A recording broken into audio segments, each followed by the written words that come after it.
Hi, Tile from Infidelity here, and today we're going to talk about probably the least expensive headphone I've ever reviewed. This is the Sennheiser HD202. This is a, well, I'm not sure if it's an on-ear or an over-ear headphone because Sennheiser has them both on their over-ear headphone page, but on the spec sheet it says supraoral, which means on-ear. So we'll just call it a cozy over-ear headphone, sealed headphone. This headphone is a manufacturer's suggested retail price of something like $34, but you can get it on Amazon on occasion for as low as $14.95, and I bought these, the first headphone I've bought in 5 years, in fact, the other day for $19.95 on Amazon, and had them shipped basically overnight on my Prime account. So this is a $20 headphone, which is very, very low price indeed. And I was really curious about it because Sennheiser is one of the world's best headphone makers, and yet they make a very inexpensive headphone like this. And I wanted to give it a try, see what it felt like, and see what the experience was like, and what Sennheiser could manage to do for 20 bucks. And it turns out to be quite a bit. The headphone is basically three pieces. It's a one-piece plastic headband arch, and then has ear cups that are mounted on little ball swivels on each side. These ear cups are very easy to remove. You just push them to the top of their range and then pop them off their top, and you can see the little ball joint there that goes in this little track on the headphones. And this ball joint allows it to swivel forward and back, and the track allows it to slide up and down, and that's how the adjustments are made. I think they're a fairly comfortable headphone. They are cozy on the ears, but they remain comfortable. They're very, very light. The caliper pressure pushing in is a little too strong out of the box for my slightly fat head. But you can relieve the pressure a little bit because Sennheiser does a good job with materials. You can just bend the headband out flat like that, and you can feel it going beyond the point of elasticity and stretching out a little bit, and then it can fit your head more nicely. The headband pad is some kind of foam, as is the ear pads, but doesn't feel like memory foam, and nor would I expect it to be at this price.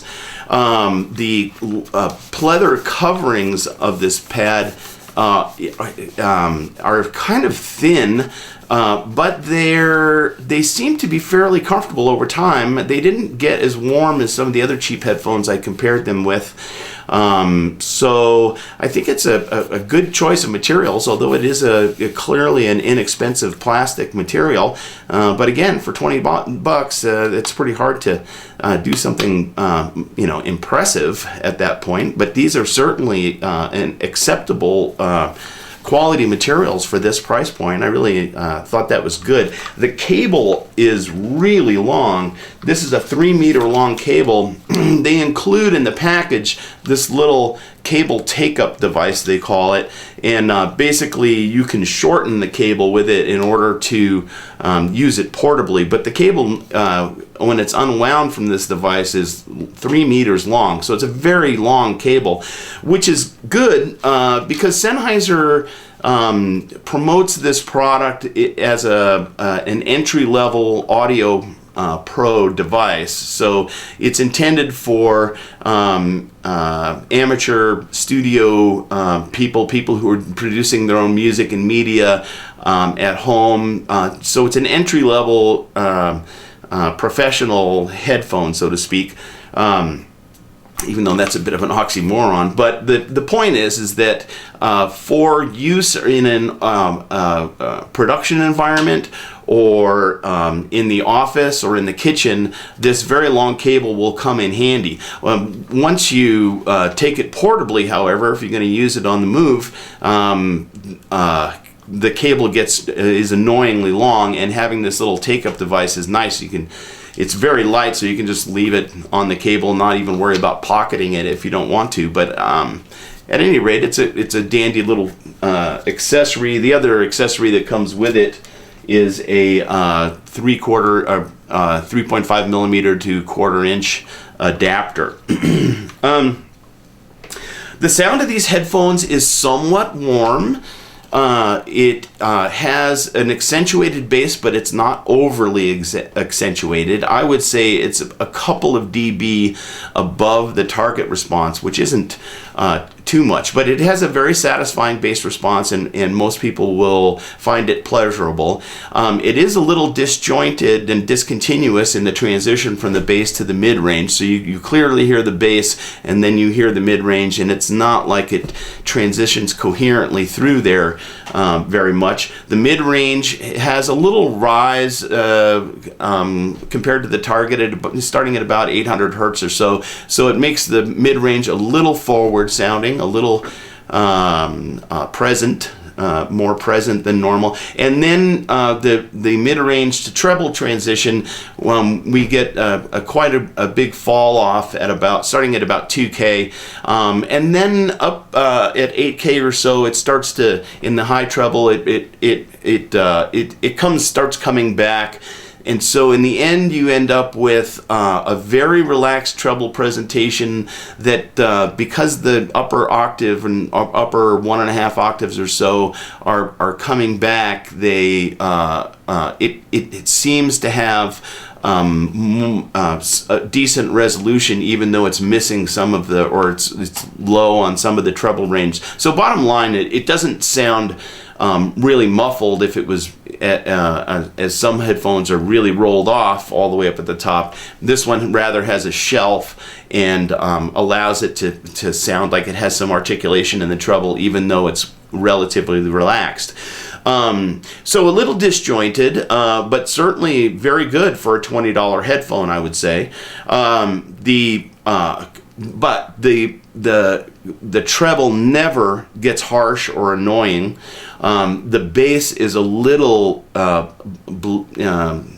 tubby sounding, and that kind of never goes away as you're listening to it. You can be aware of it, but for the most part, my hearing and my brain compensated pretty quickly, accommodated to the sound of these headphones, and I had a pretty terrific listening experience over time with this headphone, and felt it was a really enjoyable listen for a $20 headphone. So absolutely good on that part. I did compare it to a number of headphones near the same price. I compared the Sennheiser HD201, which is a little bit less expensive headphone and a little bit bigger around the ears, but the 201 did not have as strong a bass response. It was bass light. It seemed a little cool as a headphone. It did have a better and more even mid-range and mid-range to treble transition, but the treble was a little edgier sounding than this headphone. So in the end, I felt that headphone had better speech intelligibility, but it was a little bit cool sounding and would work great as a transcription headphone, but really for music and movie listening, this was the more pleasurable experience. I tried the Beyerdynamic DT235, which is a roughly $40 headphone, and it was a somewhat better sounding headphone, I thought. A clearly more neutral and more balanced headphone, but it was not nearly as comfortable as this headphone. The pads didn't angle quite right to my head, and so even though it sounded better, I would probably recommend this headphone over the Beyer DT235, as it just doesn't, it's not comfortable for long listening sessions. There is also another headphone called the Creative Orvana Live. Now, this is not the Creative Orvana Live 2, but the original Creative Orvana Live, and that is a really great sounding headphone. Creative continues to manufacture it because it has a cult following of a kind. When I compared it to these headphones, it's about a $48 headphone, so it's about 2.5 times the price of this headphone, but it's a much better better sounding headphone, and it's a more comfortable headphone, but I don't think it's built quite as well. You certainly couldn't do this with the Creative Orvana Live. And it doesn't have a long cable. It has a fairly short cable, so it's better for portable use, but it's not as good in a working environment like a studio or an office or a kitchen. So for the intended purpose, I might still take the 202 over the Creative Orvana Live. But if you're just using it for portable use and personal listening for pleasure, I would probably take the Creative Orvana Live over this, but it's 2.5 times more expensive. So Sennheiser did do a pretty fabulous job creating a $20 headphone, and yeah, I'm gonna put it up on the Wall of Fame. The mono price, $83.53. I can't remember the number right off the top of my head. I've also reviewed that. It's on the Wall of Fame. Unfortunately, I don't have one here to compare.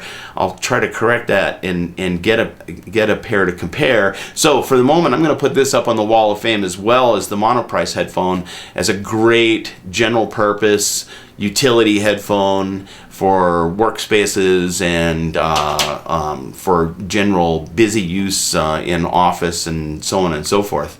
A very nice little headphone. You don't really have to go to too much trouble to listen to one, because at $20 it's not a lot of risk to buy one. I'll also mention that do-it-yourselfers may love this headphone. Budding do-it-yourselfers, folks who want to get into modifying headphones, yes, Jana, I'm talking to you, might really find these headphones very, very attractive because of this ease of disassembly. As I showed you, the ear pad comes off very easily, and then the ear pad is mounted to a plate that just snaps in place, and that snaps off, and so now you're left with the ear capsule there, and you just undo these 4 screws and voila, you're inside the ear capsule. You can put damping materials and so on and so forth in there. You can very easily insert some filter materials here if you want, although this is a warm headphone, it probably wouldn't help too much, but anyway, it would it's a headphone that lends itself to be taken apart and put back together again for those who are curious to give that a try. So, lovely headphone, $20. Sure, why not? So I don't know if you need to go out and have a listen to these necessarily, but they're certainly a great headphone for presents. So come Christmas time and the holiday season, may want to remember these as a good Christmas present to give the young folks and aspiring content creators as a present, because it's a very nicely made, durable, lasts a long time, all that kind of stuff. All right, thanks for watching, and we'll see you guys next time.